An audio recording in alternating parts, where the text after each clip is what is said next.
But if you look at the mental benefits of having your catecholamines, dopamine, norepinephrine, and epinephrine, systemically elevated to 2 to 3x for 4 to 6 hours after a 30-second to 3-minute protocol, you're not going to show me a drug or a form of exercise that can do that. For me, the best thing for sleep is sauna.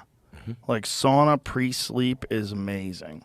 Well, that, do you know why that is? Why is that? It's really interesting. When you heat the surface of your body, you would think, oh, you know, my whole body temperature is getting really hot.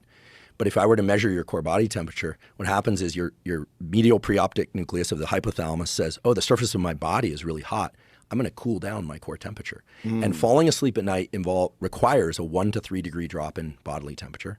And when you wake up in the morning, you have a 1 to 3 degree increase in bodily temperature in the morning. That triggers a cortisol spike. That triggers norepinephrine.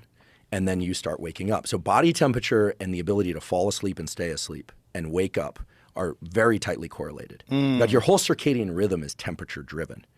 And so, for instance, you probably have a best time of day for you to work out where you feel best. You probably, if I were to have you train at 2 a.m. when you went to bed at a couple hours before, you'd feel miserable. You're not going to perform as well. Grip strength in the middle of the night. I wake you up, I take your grip strength measurement.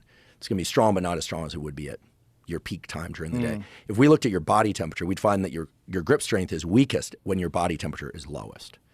So you'd say, well, I'm asleep. That's why.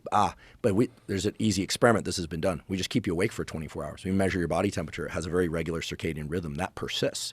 And we measure grip strength. That's been done numerous times. People living in caves, they've done those experiments. Have they done experiments where people do the sauna and then work out? Because of grip strength, and if it's tied to body temperature, if you can raise your core body temperature from the sauna. Sauna's dropping your core body temperature. The inside of it. Yeah. But even while you're at peak sauna, you're sweating like a pig? So at some point, you won't be able to thermoregulate anymore, and then your body temperature will go up and you can become hyperthermic. So when you are in the sauna and it's 210 degrees and you're sweating like a pig, your body temperature is lower? Your core body temperature is fighting to get lower. And when you get out, your core body temperature continues to go down. It plummets. That's right. And the exact opposite happens when you get in the cold plunge. You feel cold on the surface, so your body goes, oh shit. Hypothalamus, again, medial preoptic area, gets a signal from, if you think about how beautiful this mechanism is, I still get goosebumps, no pun intended, when I think about it. You have receptors on your skin surface that sense cold. Send that to your hypothalamus, which says, it's cold out there. I'm going to generate heat. How do I generate heat? Well, there are two things you can do. I can make you shiver, which will generate heat, or I can make you move. Shivering is just another form of moving. Or I can activate this very specialized fat tissue, which is not under the skin. It's not subcutaneous fat, but it's around your critical organs, which is the brown fat. Activate the mitochondria there, and basically at that very core level, get electrons moving, and the brown fat in turn activates the thermogenic system and starts heating you up. Wow. It's so crazy. And then what's beautiful is that the brown fat has a sort of memory of that experience.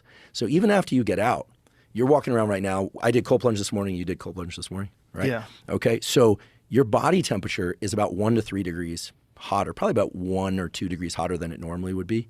Dopamine's getting cranked out. And so all day long, you're warmer at, let's say, cool ambient temperature. The cold in the morning, the other thing that it does when I get out is it makes me really fucking happy, which is what you were talking about with the dopamine raise. It's so significant. I mean, it is a joy of life feeling.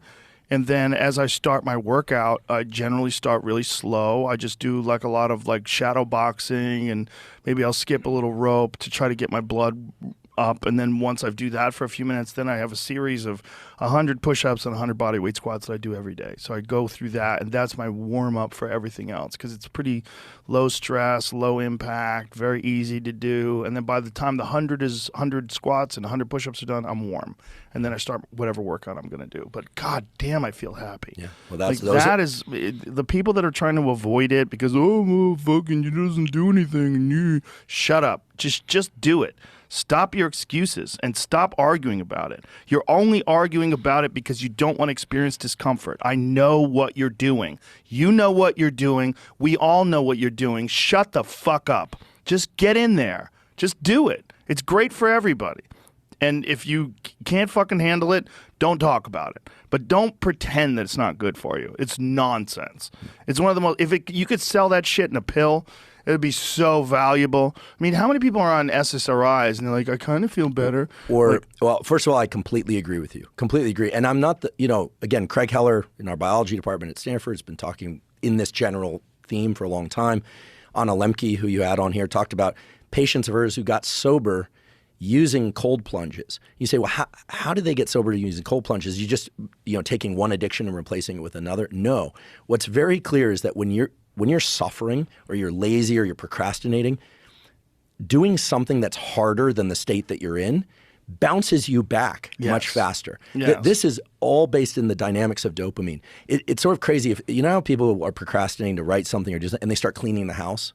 Yeah. Something they normally don't want to do. Well, it's just something that's easier than the thing that you're supposed to do. Right.